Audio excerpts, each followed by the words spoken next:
Assalomu alaykum hurmatli obunachilar. Bugun matematika bo'yicha YouTube'dagi video darslarimizni boshlaymiz va birinchi mavzumuz bizda natural sonlar, raqamlar, son tuzish. E'tibor qaratib olmasak, birinchi navbatda natural sonlar haqida gaplashishdan oldin son haqida gaplashib o'tamiz. O'zi sonlar nima? Sonlar deganda birinchi navbatda ko'zimiz oldida masalan 321 keladi. Va bu yerni e'tibor bersak, bu yerda 3, 2, 1 degan raqamlar paydo bo'ladi. Demak, shunda raqam tushunchasini qaytishimiz kerak ekan sondan oldin.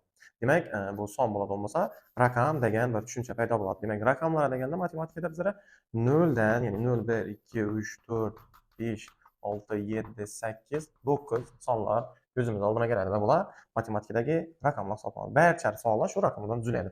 Masalan, 321 degan sonimiz bor bizada 3, 2, 1 kabi raqamlardan tashkil topgan.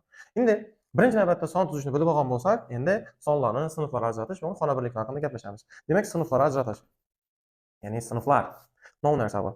Masalan, 321 degan sonni misol qilib olgan bo'lsak, 3 biz bilamiz, mana bu xona birlik, o'nlik, yuzlik va shu tariqa ajratib olmasak, 3 ko'paygan 100 plus 2 ko'paytiruv 10 plus 1 tarzida ajraladi. Endi 4021 o'sha deb ajraladi. Demak, shuni 4021 4 ko'paytiruv mingliklarda turgani uchun 1000. 1000 plus bir de yo'q, yuzliklarda demak 2 o'tamiz. 2 ko'paytiruv 10 plus 1. Ana endi bu sinflar ajratib oladigan bo'lsa, mana bu misolni kommentariyada yozib qoldiring. Hozircha shu yerni yozib qoldirsangiz bo'ladi. Endi demak, sonlarning ko'pchilikdan muammo bo'ladigan narsa o'qish. Eng ko'p muammolardan birisini olib keladi. Ya'ni sonlarni chetib o'qib oladi. Sonlar men o'zim uchun nazariya kiritganman. Ya'ni 3, 4, 7, 8 bir katta son yozib olamiz hozir va o'qish uchun eng oddiy va sodda usuldan foydalanamiz. Oxiridan boshlab 3 xonadan ajratamiz. 1, 2, 3. Va oxiridagi 3 xonaga hech narsa aytmaymiz. Demak, keyingiga 1000 deymiz deyna. Keyingiga million. Xuddi shu tarzda davom ettiramiz va o'qisak.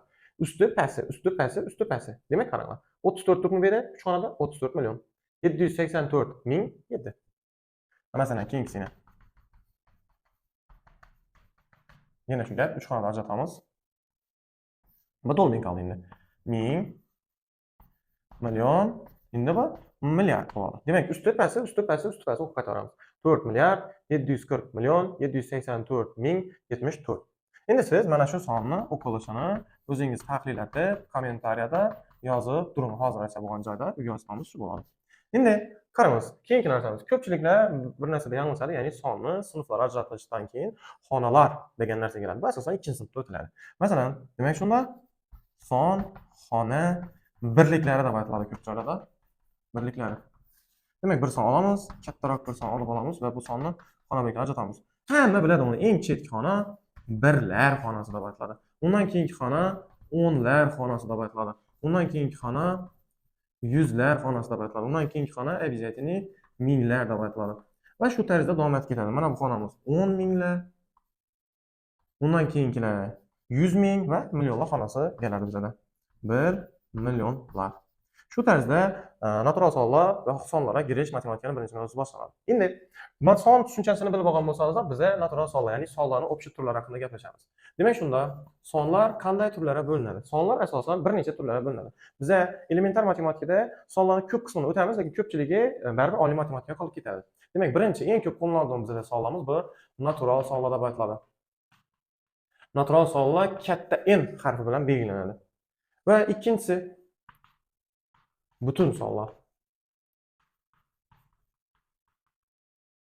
Z harfi bilan belgilanadi. Uchinchisi, ko'p ishlatamiz buni sonlar ham ratsional sonlar. Ratsional sonlar ko'p joyda har xil belgilanishiga, ko'p joyda R, Q, men R deb belgilashni ma'qul ko'raman. Va endi ko'p ishlatiladigan sonlarimizdan birisi bu irratsional. Irratsional. Yoddan chiqarmanglar, irratsional sonlar pi misol bo'ladi. Chunki bularda irratsional sonlarda sonlar o'zidan keyin virguldan keyingi sonlar bir xil doimiy takrorlanmaydi. Bularning asosan belgilanishlari yo'q va bu irratsional sonlar misol ko'pchilik ildizo sonlar ham kiradi. 1.73 va hokazo bu yerda har xil doimiy qiymat takrorlanmaydi.